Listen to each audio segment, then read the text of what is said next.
So if she would, avatars, if she would post something about kids, guess the ones who like and comment are mothers with kids. So that's where you click into the likes, and what Facebook does, it shows you the profile. And then you scan right there through your avatars, because you have them already, you have hundreds of them, and then you can check a few profiles. And if you have somebody that kind of resonates with you, you start to chat and send a simple hi. Hey, I saw we like the same post. Where are you from? I see you come from my neighborhood. You can actually, it's like a catalog of people you just hand select, like an order catalog of a shopping center. It's crazy. And you can pick it then you need to be, and this is where the work starts. That part is easy. The hard part is, like it's always been before the internet time, you have to be a good communicator. You have to appeal attractive, because if you at that moment starting to contact these people, you have an uninteresting profile, or you are not branded well yourself, or you have nothing to talk about, that's the moment where you lose them. That's why not everybody can do it. That's why we focus so much energy on people who kind of say, you know, you gotta be attractive first, because the moment I say hi to you, what are you doing? You're gonna check my profile. Say, who's that guy? And if you see something that resonates with you, say, oh wow, I'd like to chat with him. And if not, it is a different thing. So your profile is really the core of the whole thing. Yeah. Because that's who you are, basically. Absolutely. This is your that's what attraction you sell. point. That's what you sell. Yeah. Exactly.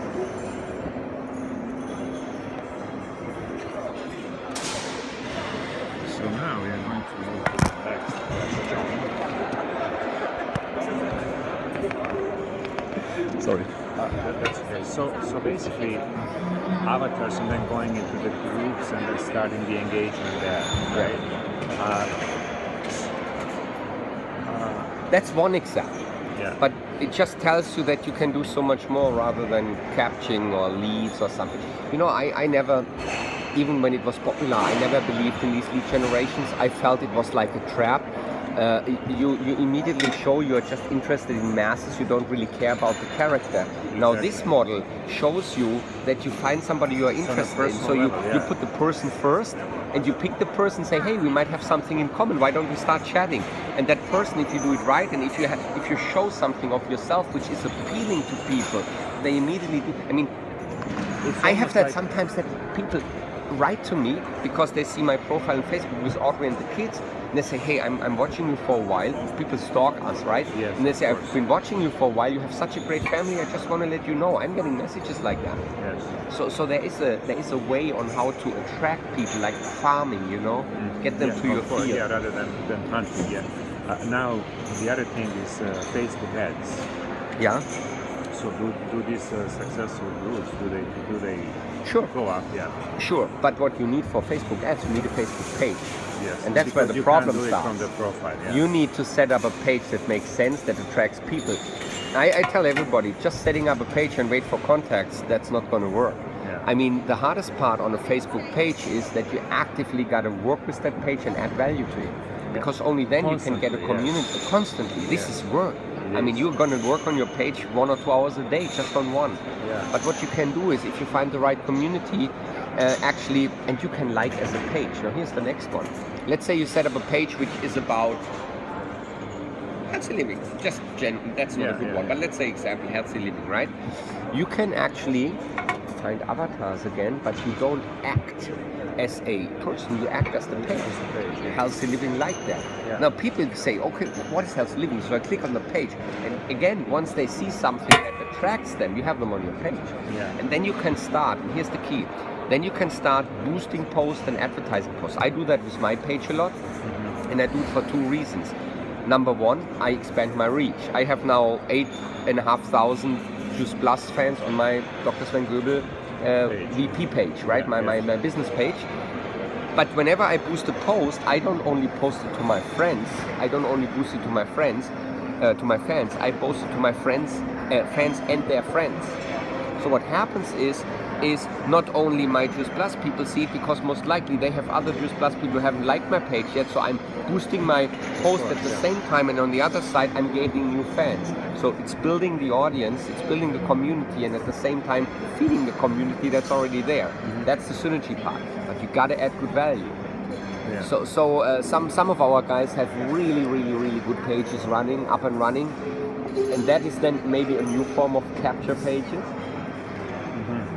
It's kind of the same thing because that page attracts, but it's hard to maintain. I think the first step what you need to teach your people is to really set up their profile well and start digging and chasing likes. And I think this idea with the finding avatars is really that's the key one. Yeah, because this is like going to the party and meeting somebody that Hey, good morning. you like to talk to, right? Hi, Sven.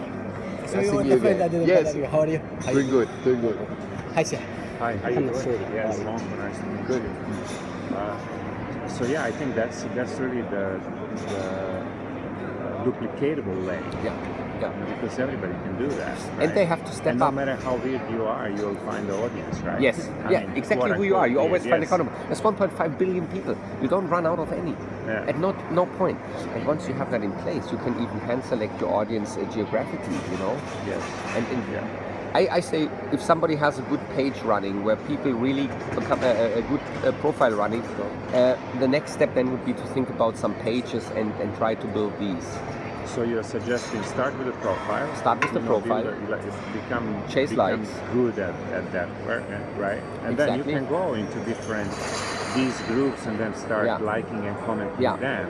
Yeah. Because I remember this girl in Manchester, this GoPro event. Yeah. Like she did a social media training, and I mean she exploded basically. Like Yeah. in 2 years, some crazy numbers. But that's what she said. You know, she says when I get a friend, then I like him to death. Yeah. You know what I mean? Yeah. It's just like comments, liking, relation. And this takes time, but everybody else sees it. Yeah. So actually you're kind of infiltrating their community in a positive way. Yes. Because nobody is offended by likes and comments. Yes. It's such an elegant way to drive your community Yeah. all and, the time. And then you can move into conversion engagement off the line. And Well, then you have these groups you can start. Let's say the first thing is you start to chase the customer, right? You talk about healthy living, you talk about what you do, and you can maybe find a customer if somebody says, well, I would like to try it, right? So you have a customer. And then what you do is you put them in a customer group, and this group needs to be worked on as well. yes. That's why actually you need a team. Doing that all alone, you would have 12 hours a day on Facebook. But if you have your team, let's say you're in a circle in place, in a way we are setting the teams up right now and everybody takes his part of the responsibility. One of your people is responsible to feed the customer group. He's the master admin actually. Some more admin too, if you have something to post, they would, but one person is responsible. Then from there, with all the customers, they kind of merge into, that's where you convert them into distributors. So you have a franchise partner group. From the franchise partner group, you put them in a leader group. And from a leader group, you put them in a super leader group or top leader group. Yeah. So let's say you have these kind of 4 stages everybody is going through. So there's people in I talk to, they have 4,000 or 5,000 people in these customer groups. They have 2,000 people in franchise partner group. You know, there's a lot of action going on. So you're suggesting to put customers in a big groups. Yes, there's different opinions on it, Yeah. but I see a trend of rather having a big group where something's going on than a lot of little groups because you multiply your efforts. Yeah. I don't like the small groups. I would go for the big groups. After what I've learned and I've seen, if I had to decide, I would always go for the big groups. Okay. Maybe these small groups you can keep on WhatsApp, which is kind of a local. Exactly. Local. You can always break information and away. things, but just do it on Yeah. WhatsApp and on a Facebook. Keep Yeah. it that way.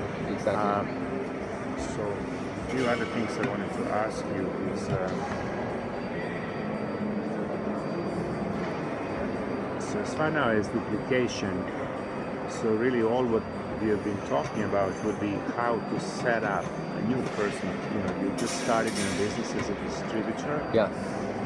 So this is what you would be focusing on the person, basically, what we just Exactly, talked about. what we just talked about. This is actually talk to the. And still do it traditionally. I mean, doesn't mean not talking to the neighbors at the same time, right? Of course, I mean, But- combination of on and off. But immediately put them on Facebook and let them set themselves up. Yeah. A lot of people doing the Facebook parties, right? Yeah. So that's kind of again combination of these two models. Yeah. Offline and online in a sense. Let me give you a helicopter view. Can I borrow a paper? Yeah, of course. Just so that we know what we're talking about. Look, we look from it from above. Yeah. Actually, if you today, let's say, run a good system, okay, you have actually 3 components that are crucial for your system. I go on this side because I'm left-handed. Otherwise you don't see me. Yeah, okay. So the first component of your system is prospecting. Yeah. And the prospecting part includes all the strategies, all the tools, all the DMOs you have in order to acquire customers or recruit franchise partners, right? I'm not talking about details, you know that, and there's all the different strategies. That's that part, right? The second part is actually the socializing part. That includes all the event structure you have, you know, it comes from big global conventions to regionals, and to one-on-ones. Offline, right? I'm talking both here, on and offline. There's no differentiation between on and offline here. We talk about on and offline in a little later. It's just the general structure. And the third one is learning, right? So what you teach actually. And the good thing is, once you have a good system in place, you actually only need to teach the system. You don't need to teach all the other shit. If you don't have a system, you need to teach everything. And then people put their butts for a whole weekend into seats. And when they come home, they jeopardized family time and they didn't make one sale. You know, that's the old way to do it. Educate, inform. This is finished. It's over. And it's not necessary anymore. So what you do is you teach the system. And of course, over time, you teach leadership. Because there's no way around the fact that success of an organization and also for us as a company is directly proportional to the strengths of the leadership. Absolutely. Right? Absolutely. So that's actually the 2 things you need to focus on. Teach your system, refine it constantly, and teach leadership. Now, in the old days, we had that comparison between simplicity and complexity, right? So what happened is, when everybody started off, it was really simple. I mean, you know that as well. You come from the old days. When you had a new guy, signing up the first customer, signing up the first few partners was always the easiest, because they were so excited. They knew nothing, but they just ran on that. Exactly. Right? Knowledge was here, excitement here. And over time, then I know. So that was the simplicity in terms of excitement. And what happens is, then you put them in your training system. You have them visit all the seminars. They start listening to the doctors. They dive into the science. They even go to speaker seminars. You put a lot of weight on their shoulders, and what you actually do, you add complexity to the system. So it gets to a point where they almost break down or stop or quit, and everything slows down. So this is the complexity, right? They climb up that hill. And complexity, that's the point where you get to confusion, okay? That's the confusion point. And you got to simplify that again, back to simplicity. You know, you got to take this load off their shoulders. You got to keep your things simple. You got to do it in a fun way. You got to take all the weight away from them. You got to make them smile again and keep it easy and not make it complicated again, and then they fly again. And that simplicity, mastering complexity, that's actually clarity. And you need to get to a stage of clarity with your people at all times. Clarity leads to action, right? Clarity. So from excitement to clarity, this is actually where people need to get to. And it starts with you having clarity about what you know, how you are set up. And that's why you need that helicopter view, okay?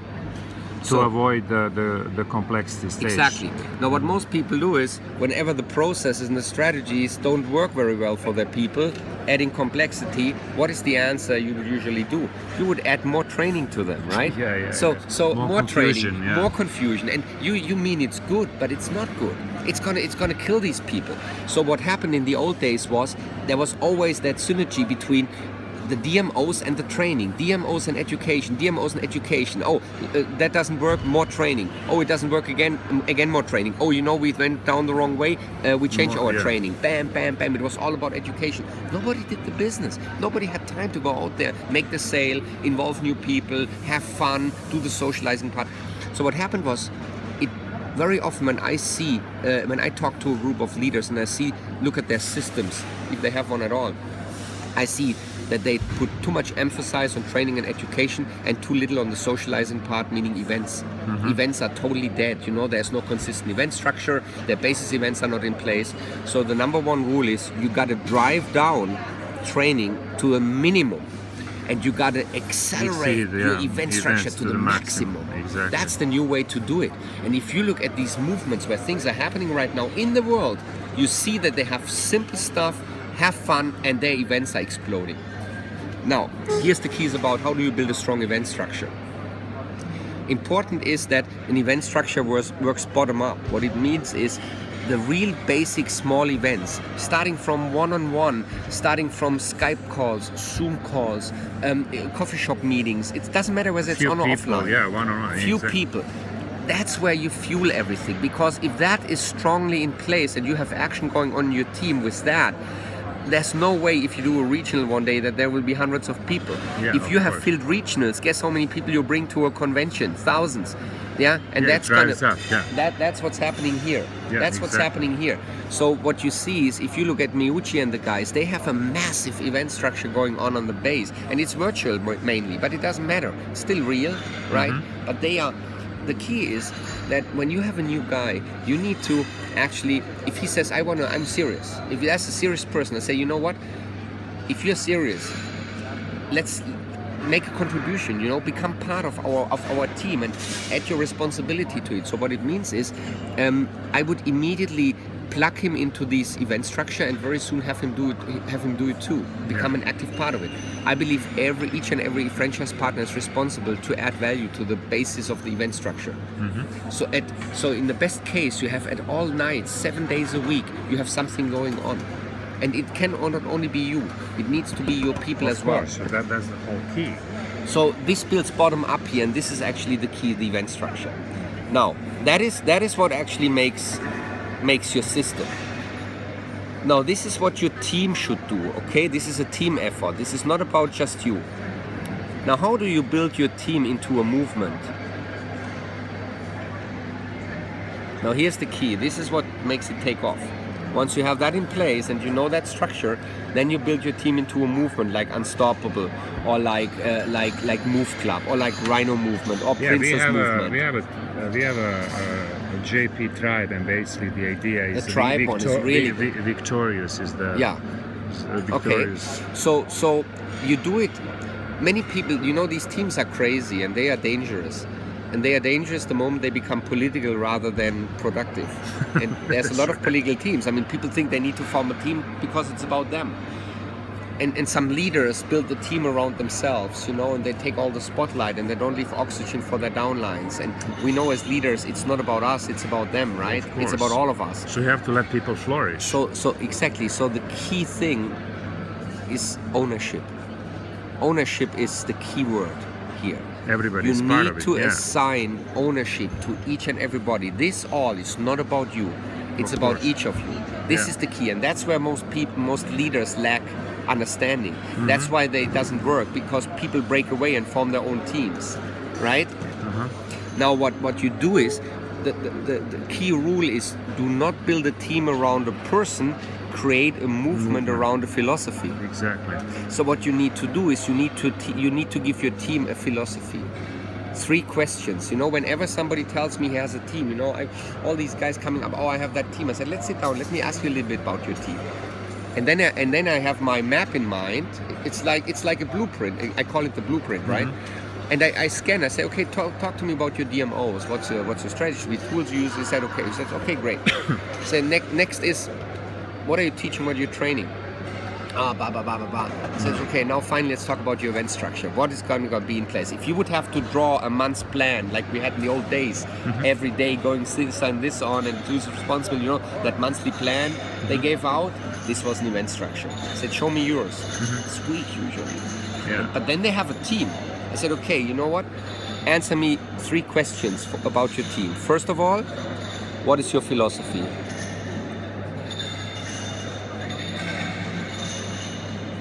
Okay? Second question. What is the added value your team adds? As if you wouldn't have a team. Okay. You have added value. What is it? Added value. And third question. Name me the 5-6 people of your inner circle who have as much ownership in it as yourself. Okay. Inner circle.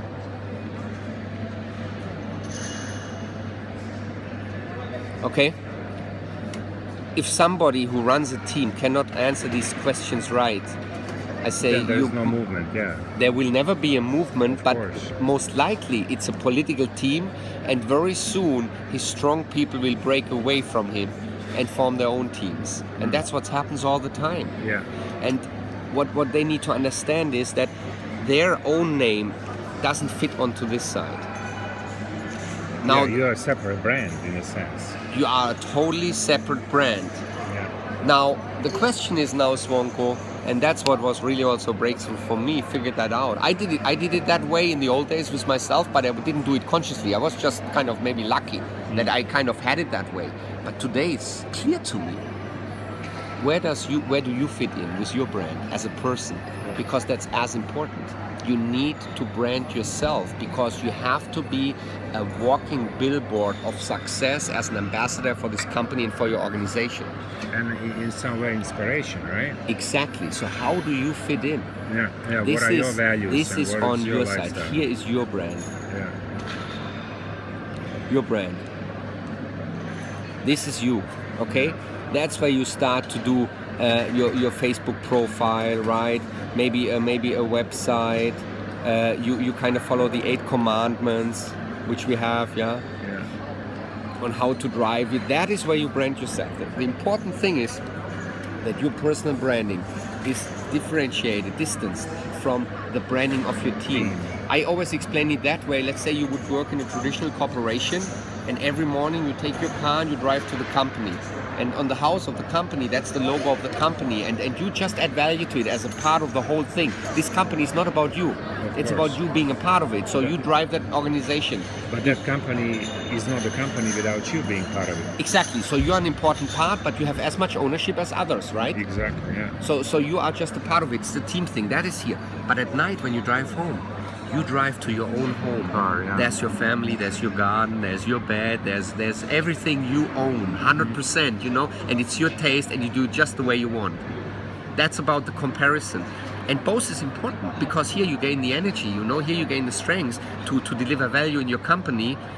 But then later here you make the money to live in your home. And the better you work here, the bigger your house will be. Exactly. And then the more value you bring here, then it comes back to you, right? Because everybody's doing that. So here is exactly where the synergy takes place. Yeah. Okay? Between you and the movement. Now here's the good thing. Exactly. This is your movement. Everybody has ownership. Here you have ownership. Now this is the best way to manage egos of leaders. Because here you can be top hotshot. It's all about you. You can brand yourself as John Holovati superstar, Dan Holzman superstar, Sven superstar, Svonko Kudic superstar. No matter. I mean, play it as good as you can. But when it's about here, your system and your movement, you are just part of it. Exactly. And that solves a big, long year problem of teams and organizations. We just have it, you know. So if your leaders are not going to break out here anymore because the personal brands are going to work like satellites around the movement. But this is the movement here in the middle, and these are the personal brands yeah. are the satellites, and there's synergy with each and every one of them. So what you do is you don't slow your people down. Everybody has enough oxygen to breathe. They all have their oxygen because it's in their part, and here's the common one. And this creates the synergy, and that's actually how you set up your system. And that's the bird's perspective. And once that blueprint is clear, once this is clear, you know how to drive your own brand, and that's also.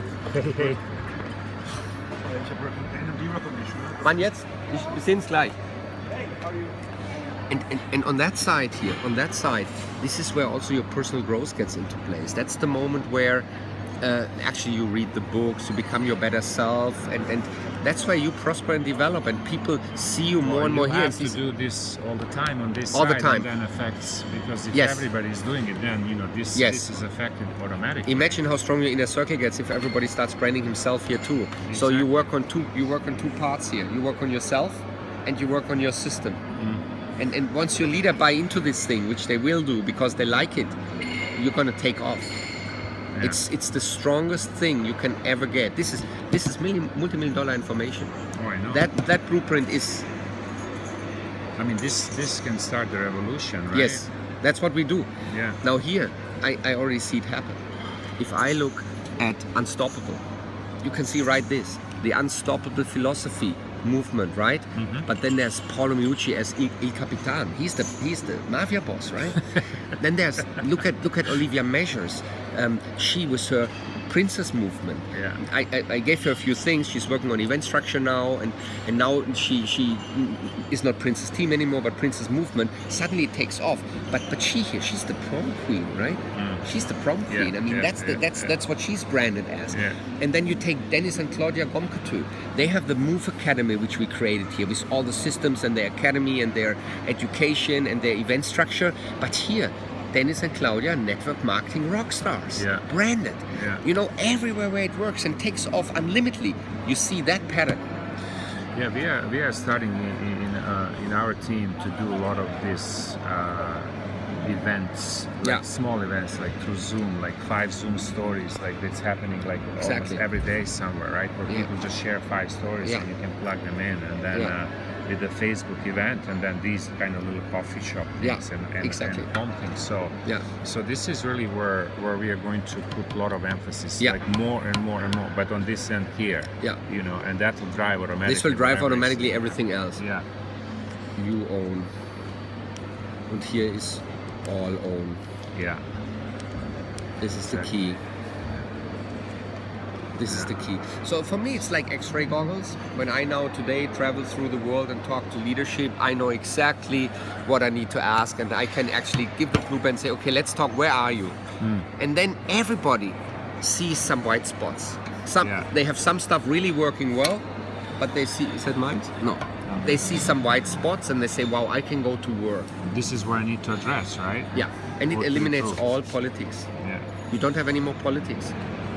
Because when people do this, there's no time for politics. Well, our philosophy of our movement is to be a 5th stage tribe, which means we want to eliminate all the competition, because what we do is something that is going to affect humanity, right? Let's write it down. So there is, that's the. I like the tribal thing. Yeah, that's from Tribal Leadership, that book. You know, so I know. That's where we're striving to. You know, that's our goal. But you need to obviously define we're not there, right? But you know, we do that through inspiring healthy living around the world, and by having fun, you know, contributing, you know, working on yourself, contributing to the team. That's the idea, really. So what you actually need to do is you need now to sit down with your key leaders who are part of that. And draw a manifesto of this, which is this and draw a declaration, a manifesto, and say 1, 2, 3. We are an integrity-driven organization. We believe in the empowering of all our team members. Actually, I've been thinking about that last month, like doing exactly that. You know, having inner circle together, and then drawing that manifesto, and have that as actually as a profile picture on in a group. Yeah. So philosophy is clear, your inner circle is defined, and the added value comes through the manifesto and the things you offer here, and then boom, you take off. Yeah, and then at the same time, make sure that you as individuals become so strong, become your best self, you present it well, and then when people check you out. This is really where we want to kind of make sure that everybody has a clear personal values. You know, what are your personal values as a person? That's your person branding. And then once you bring them here, and everybody brings those values, then we all flourish.